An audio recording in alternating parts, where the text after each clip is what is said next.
Qual o segredo para ganhar dinheiro na Bolsa de Valores? Se você for procurar por dicas na internet, e inclusive for olhar no Google algumas perguntas que são feitas sobre isso, várias beirando a irracionalidade, como você pode ver por aqui, nós vemos que o investidor iniciante está sempre focado em ganhar dinheiro de uma maneira constante, muito focado em curto prazo. Isso não é ruim, né? Eu quero ganhar dinheiro no curto prazo, quem não quer? Mas é muito melhor você aprender com as regras seguidas por aqueles que conseguiram se manter lucrativos não apenas no curto prazo, mas durante um longuíssimo prazo. E pensando numa pessoa assim, é sempre uma referência, um grande destaque, o Warren Buffett, o investidor mais bem-sucedido de todos os tempos. Começou a investir aos seus 11 anos, está agora com 93 e com histórico de rentabilidade indiscutível. Sendo que o Buffett já falou em algumas entrevistas sobre 7 regras que ele segue na hora de alocar o seu capital, na hora de escolher as empresas que vai comprar em bolsa. Nesse vídeo, nós veremos que regras são essas. E aí pessoal do Você Mais Rico, quem fala aqui é Bruno Perini, criador do canal, e antes de falar das 7 regras que o Warren Buffett usou ao longo da sua trajetória como investidor, que permitiram que ele tivesse uma rentabilidade histórica, que é quase o dobro do S&P 500, vale lembrá-los que no dia de hoje nós abrimos inscrição para a segunda turma do Viver de Renda no Exterior, um curso focado no brasileiro que já deu saída fiscal do Brasil ou pretende fazer isso, ele quer ir embora para o exterior e parar de pagar imposto aqui, e tem a necessidade nesse mundo de inflação alta e que deve permanecer alta por mais tempo, de investir o seu capital para que a sua moeda não perca valor de compra, mas também tem que entender como funciona a parte de impostos para isso, que é um grande medo. Você está em outro país, vai investir também fora muitas vezes, que pode ser um país que não tem uma economia boa para você investir, e aí você não sabe como é que faz para investir e nem para pagar imposto, sendo que geralmente quando o brasileiro que mora fora comprava um produto feito por quem está aqui no Brasil, ele até poderia aprender a investir fora do país, mas a parte de impostos costumava ser focada no residente fiscal do Brasil. Nós resolvemos isso através do Viver de Renda no Exterior. Já fizemos uma primeira turma, tivemos alunos de mais de 30 países. O Fábio Fares, que está comigo no Viver de Renda já há mais de 10 turmas, sendo monitor da parte internacional, que é analista, tem 25 anos de experiência no mercado, mora atualmente fora do Brasil. Ele vai te pegar pela mão para te ensinar a investir e ver a parte dos impostos. Sendo que na primeira turma nós tivemos um NPS de 91, altíssimo. Isso com alunos que moram em Estados Unidos, Itália, Irlanda, Espanha, Portugal, Japão, China, Austrália, Angola. Então foram mais de 30 países. Muito provavelmente o país que você mora, o brasileiro que está no exterior, talvez esteja contemplado nesse grupo. E se não está, também não tem problema, porque tendo uma pessoa de um país, a gente corre atrás da solução para aquela pessoa específica. E se você quiser mais informações de como é o Viver de Renda no Exterior, ou se cadastrar para fazer parte da turma, lembro que há um link aqui na descrição. Você não irá se arrepender. Agora, entrando na nossa matéria, falando do nosso texto. Bom, eu sempre falo que aquilo que passou no teste do tempo é superior ao que não passou. Eu gosto muito da frase do soberano espanhol Afonso X, que dizia: queime lenha velha, beba vinho envelhecido,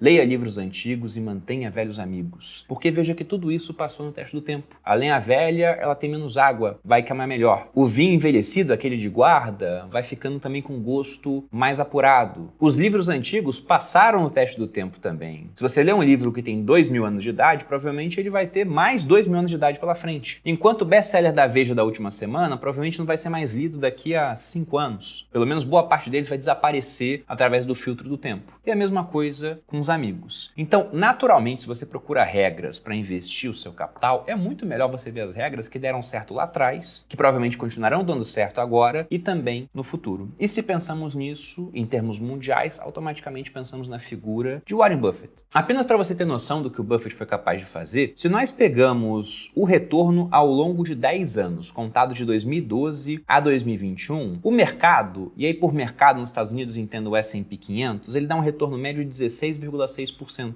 Já o investidor médio, ele consegue um retorno de 3,9%, como você pode ver nesse gráfico. Ou seja, veja que ele estaria melhor só comprando uma cota de ETF e deixando o mercado fazer o trabalho, mas ele quer tomar suas próprias decisões, ele mete os pés pelas mãos. Às vezes ele até compra a cota de ETF, mas ele erra o momento de comprar e erra o momento de vender. Enquanto isso, qual a rentabilidade do Warren Buffett? Se nós pegamos a rentabilidade histórica, nós vemos que Buffett tem um retorno médio de mais ou menos 20% ao ano. Inclusive, eu gosto desse gráfico que você está vendo na tela, onde nós temos o número de anos e a rentabilidade que ele consegue sobre o S&P 500. Então veja que Buffett consegue mais ou menos uns 12, 13% a mais do que o S&P no mesmo período. E você encontra investidores que conseguiram uma rentabilidade bem mais alta do que o Buffett, porém em períodos mais curtos. E esse é o grande mérito do Buffett. Ele faz o que ele faz há muito tempo. Ele vê as mudanças de mercado acontecerem e continua ainda com essa baita rentabilidade. Se nós pegarmos o desempenho da Berkshire Hathaway, hold administrada pelo Buffett, de 64 a 2021, eles têm um retorno acumulado de 3.641.613%.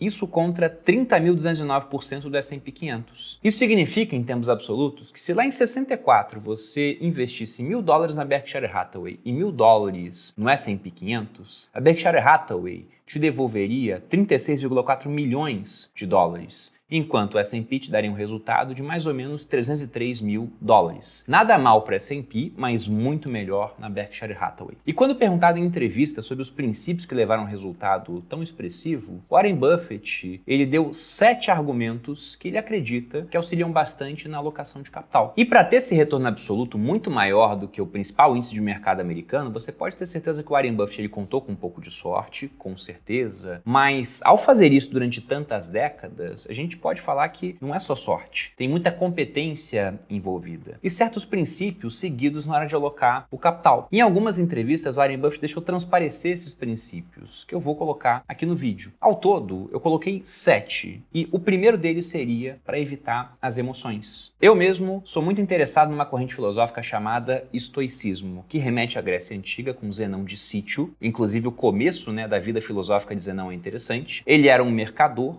o patrimônio dele estava todo nos seus navios e ele sofreu um grave naufrágio. E já tinha vontade de começar a se dedicar à filosofia. Nessa hora, ao invés de ficar desesperado, ele simplesmente falou: parece que a fortuna quer me deixar mais livre para filosofar. E apesar de ter começado na Grécia, o auge do estoicismo se deu na época romana, já na fase do Império, com Sêneca, com Epiteto, com Marco Aurélio. E por que eu gosto tanto do estoicismo? E dentro do estoicismo eu gosto muito mais da obra do Sêneca do que dos outros dois, Até porque ela é muito mais concisa. Marco Aurélio escreveu um diário. Epiteto em si não foi nem ele que escreveu, foi um aluno. O Sêneca deixou muito material escrito. E um ponto interessante, o Sêneca era o homem mais rico da sua época. Tinha uma fortuna de 300 milhões de denários, sendo que você pode considerar que o denário, durante um certo período, antes de períodos inflacionários posteriores, era o pagamento por um dia de trabalho. Então ele tinha uma fortuna de uns 300 milhões de dias de trabalho. E eu me interesso pelo estoicismo porque nessa corrente filosófica você usa a razão para controlar as emoções. Algumas pessoas até falam, o ideal do estoicismo é não ter emoções, o que é um equívoco. Não tem como você separar o homem das suas emoções. Agora, o ponto é que o estoicismo tem um certo apatos, ou seja, o a, negação, patos, paixão. O que originou a palavra moderna apatia. Mas não é para ser apático mediante a vida, é simplesmente para não se deixar dominar pelas paixões. E quem é capaz de fazer isso no mercado, costuma se dar muito bem. Quem não é capaz, costuma se dar mal. Se você compra sempre nos períodos de euforia e vende nos períodos de depressão, quando parece que o preço nunca vai voltar a retornar, então você se dará mal. De modo a não ter que tomar decisões com o fígado, movido pela raiva, ou com o estômago, porque você ficou com muito medo, talvez você não goste de ter quebrado ao mesmo tempo, você correu mais risco do que devia, separa aqueles que vão ganhar no longo prazo daqueles que, infelizmente, irão perder. Um segundo ponto é que o Warren Buffett preza pela compra de empresas boas a um preço justo. Inclusive, colocando aqui na tela, eu tenho algumas das maiores compras feitas pelo Buffett, os anos e também o múltiplo que ele pagou, se eu não me engano aqui eles falam de pre-tax multiple, deve ser o EBITDA, ou seja, antes dos impostos, ou o EBIT, que seja, em várias empresas que ele carregou durante muito tempo no seu portfólio. Algumas delas estão até hoje. Então veja que, no geral, ele não pagou múltiplos muito altos. Até em Apple, se você considera os múltiplos de agora para aqueles que ele construiu realmente a sua posição, eram muito mais baixos. Então fica muito evidente que para o Warren Buffett, preço importa. No entanto, e eu estou parafraseando o Buffett, ele não quer pagar um preço maravilhoso numa empresa justa. Ele prefere pagar um preço justo numa empresa maravilhosa que possui diferenciais competitivos, uma marca forte, é capaz de provocar inovações, de fazer que seus clientes comprem recorrentemente. Contudo, não adianta achar uma empresa maravilhosa por um preço também estratosférico, porque boa parte do que essa empresa maravilhosa fará ao longo do tempo já estará embutida no preço. Então, de onde virá o seu upside? E justamente por isso, você não encontra múltiplos muito altos pagos pelo Buffett. Ele foi sempre mais conservador na sua alocação de capital. E para pagar esses múltiplos mais baixos, muitas vezes comprou em períodos onde o preço estava caindo, deixando essa relação mais interessante para o investidor. Ou talvez até quando os resultados da empresa não estivessem tão bons, mas ele enxergasse uma maneira de modificar aquilo ao longo do tempo. E aí nós entramos no item 3, que é nunca investir em empresas que você não entende, que você não conhece a atividade. Inclusive, eu tenho uma certa discordância sobre esse não investir nas empresas que você não entende. Eu gosto de uma frase do Nassim Taleb que diz que o entendimento é um substituto pobre para a convexidade. Então, o que eu costumo fazer? Se eu não entendo de uma empresa, mas eu acho que ela está com uma relação de múltiplos muito atraentes, eu compro um pouquinho, até para me dar mais estímulo a poder estudar. É muito mais interessante você estudar quando você tem a pele em risco, pelo menos um pouco, do que não ter nada. Mas para alocar bastante capital, aí sim você tem que entender daquele negócio. Até porque pode ser simplesmente uma fase, pode ser uma empresa que vende commodities e o preço está baixo no mercado internacional, então está caindo para toda a concorrência dela, mas aí todo mundo quebra, ela se mantém e quando o preço volta ela ganha mais mercado. E aí você também sai daquela dinâmica de dica quente, que o amador costuma seguir bastante, né? Ah, não, vou comprar aquela empresa, por quê? Porque eu vi fulano falar dela, mas você entende do negócio? Você já acompanha o histórico da empresa? Você entende daquele mercado? Não. Então será que deveria estar comprando? Ou pelo menos comprando muito dela? Pegando aqui uma frase do Warren Buffett que retrata isso, ele costuma falar, né? Lendo ipsiliteris, abre aspas, conheça seu círculo de competência e mantenha-se dentro dele. O tamanho desse ciclo não é muito importante. Conhecer seus limites, no entanto, é vital. E ao ler essa frase, eu penso numa outra frase de um cara chamado Plínio o Velho, um pensador romano, que dizia: sapateiro, não vá muito além das sandálias. Ou seja, você é bom nisso aqui, né? Então, fica nessa área. Acredito totalmente nisso? Bom, se o sapateiro ficar sempre nessa área, ele nunca vai deixar de ser sapateiro. Você pode ir aumentando o seu terreno de competências, mas não pense que você sabe mais do que você sabe sobre aquilo. E no mercado, geralmente, quando isso acontece, a gente sente no bolso. Então é muito melhor você estar mais atento naquele setor do qual você mais entende. Regra número 4, não perca grandes oportunidades. Warren Buffett disse, tá chovendo ouro, pega um balde, não um dedal, né, uma coisinha pequena. Então quando realmente o mercado ele entra no modo liquidação, no modo medo,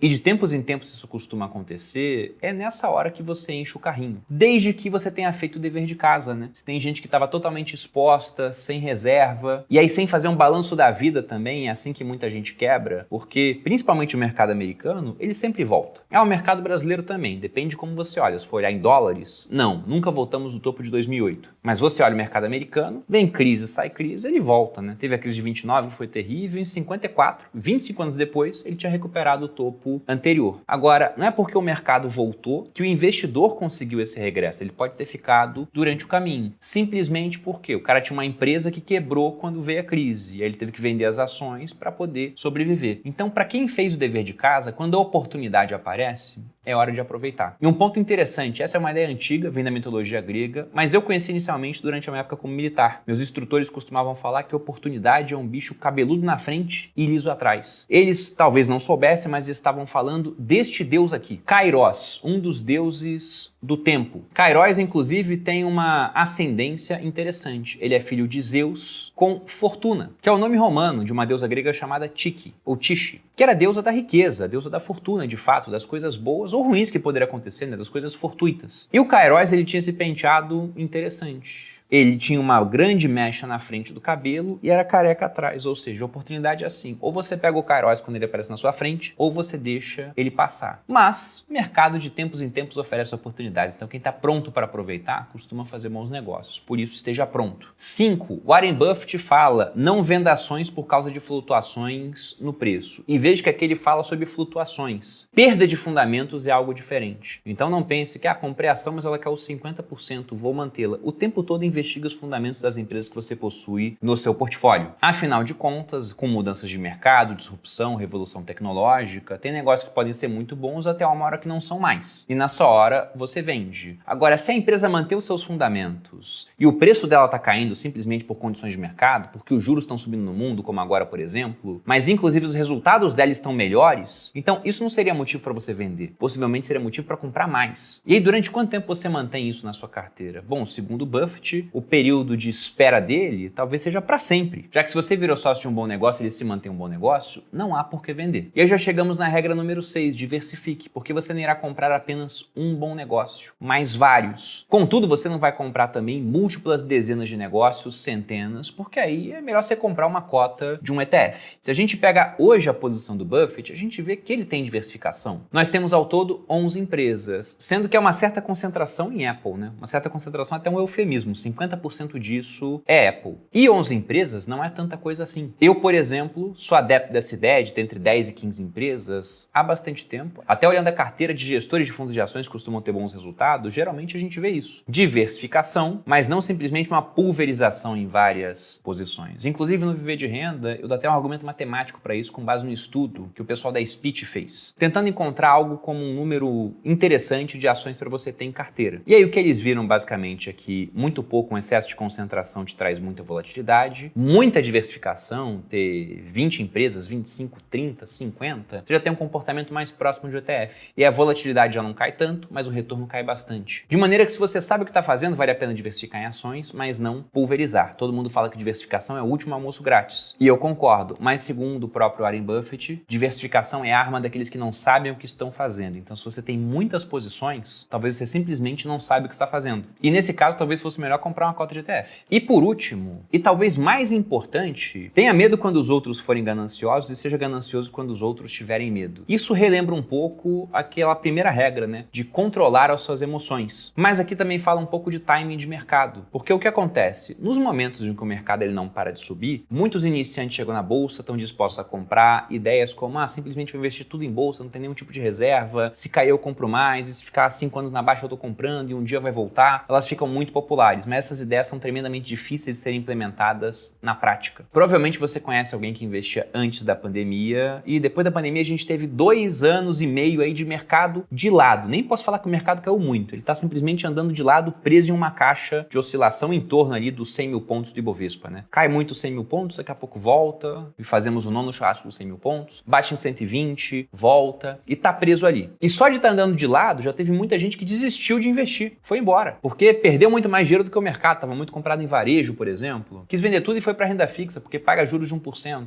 Quem compra nesses momentos onde está todo mundo muito ganancioso e vende nos momentos de pessimismo, faz o contrário do que os profissionais fazem, que é evitar essa ganância nos momentos de euforia e ser, entre aspas, ganancioso no sentido de ser mais agressivo, de fazer compras maiores, nos períodos de medo. Inclusive, se você pensa realmente sobre o mercado, você vê que boa parte do retorno no longo prazo, ele costuma ver desse aspecto comportamental, porque depois de um certo nível técnico, meio que fica nivelado, né? Aí o que manda é o comportamento. Quem tem essa disciplina de poder controlar suas emoções, de ter paciência para comprar bons negócios a preços justos, de selecionar esses bons negócios dentro do segmento que ele mais entende, até para poder carregar as posições no longo prazo, não vender por conta de flutuações, aumentar as posições quando aparecer uma grande oportunidade. Tudo isso, em termos técnicos, você vai aprender aí em alguns anos de exposição ao mercado. O que manda depois é a parte comportamental. É ela que vai ditar quem vai ganhar muito dinheiro no longo prazo e quem não vai. Esse, inclusive, foi um dos motivos pelos quais eu me interessei pelo mercado financeiro, porque eu sou uma pessoa disciplinada. Quem me acompanha no Instagram sabe disso, né? Treino, leitura, maneira como eu levo a vida. E aí pense o seguinte, só por ser disciplinado,